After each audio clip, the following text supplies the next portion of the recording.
Here's a challenging thought for you. In all that Jesus did to ensure his disciples' success at their purpose, at their calling, he never prayed for them to have greater faith.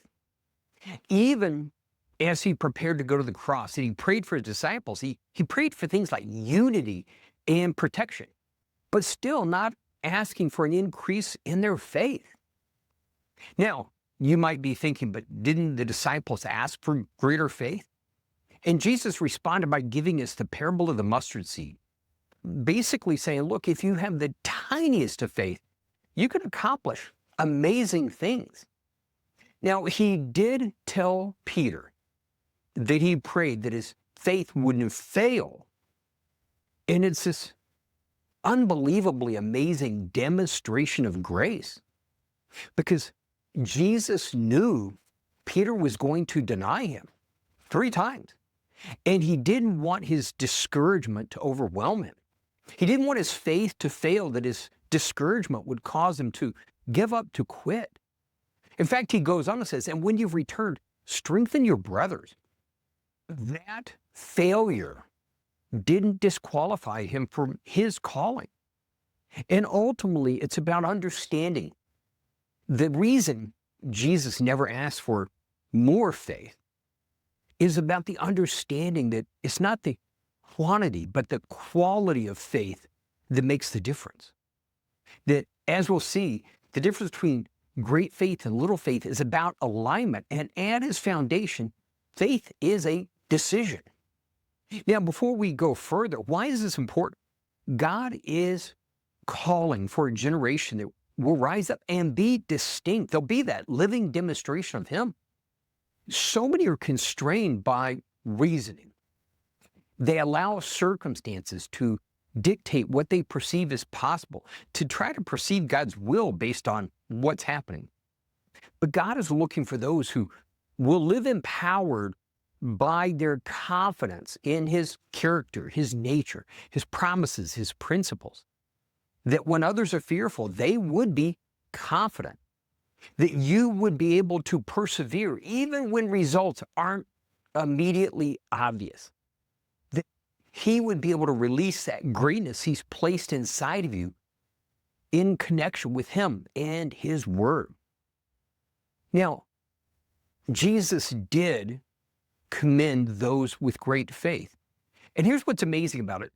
We see one was the centurion who just said to Jesus, just say the word because I understand authority. And when Jesus commended his great faith, again, it wasn't about the size of his faith, but it was about alignment. See, the centurion was a foreigner. He had no connection. He was not an Israelite. He had no connection to Jesus. But he had chosen to trust and to ask as an outsider. That he chose to align himself with an understanding of covenant and of authority. And Jesus commended that. But probably an even better story is the Canaanite woman, again, a foreigner who had no right to call on Jesus for his blessings and benefits. And Jesus even responds by telling her so. But she persisted in spite of apparent rejection. Continually, Jesus appears to reject her. Now, we don't know, did Jesus really know how she would respond? Was he drawing that out of her? We don't know, but what we do know is she refused to give up. She refused to give in to pity. She didn't become a victim, but rather she persisted in that confident expectation that Jesus just had to say the word. And he commends her on her great faith. Again, it was about alignment, about understanding his character, his nature, and choosing to align with it. In both of these cases, when they had no cultural right to it. But the best demonstration of little faith is Peter walking on the water. Now, in the story, Peter asked for permission. And Jesus gives Peter the authority to walk on the water. And for a moment, he does. was pretty amazing. But then he got distracted by the wind and the waves and he began to sink. And when Jesus pulled him up, what he says is, "O ye of little faith, why did you doubt?" And the point there is that the little faith, again, was not about size. It wasn't that his faith wasn't big enough, but little faith was about divided attention. That when you have little faith, it's divided. Peter started out in faith that he had the authority to walk on the water, but then he allowed circumstances to challenge that, to get his attention, to allow that to create doubt that distracted from the faith. And he began to sink. It's the understanding that every time Jesus talks about little faith, it's about divided attention. And it's that understanding. Faith at its root is a decision to believe.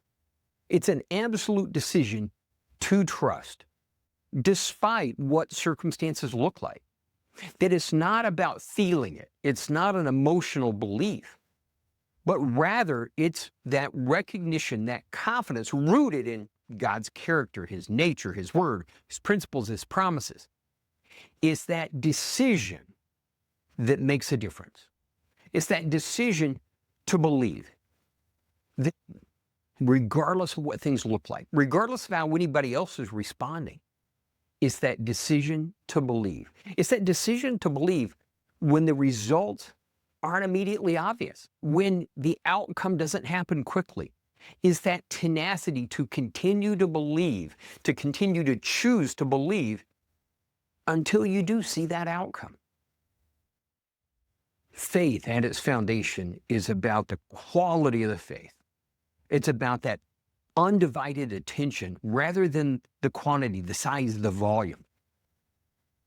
What is it in your life today that requires your faith? What is it in God's word, his promises, principles, his character, his nature? What is it you can root your faith in now with the expectation of the victory, that successful outcome? Faith at its root is a decision. We have to change that mindset of allowing feelings to dictate how valid our faith is. And when circumstances, delays, whatever it may be, challenges that, tries to gain our attention, tries to divide our attention, it's removing that, refocusing the faith. That's what will produce the outcomes. That's what glorifies God, and that's what brings your victory.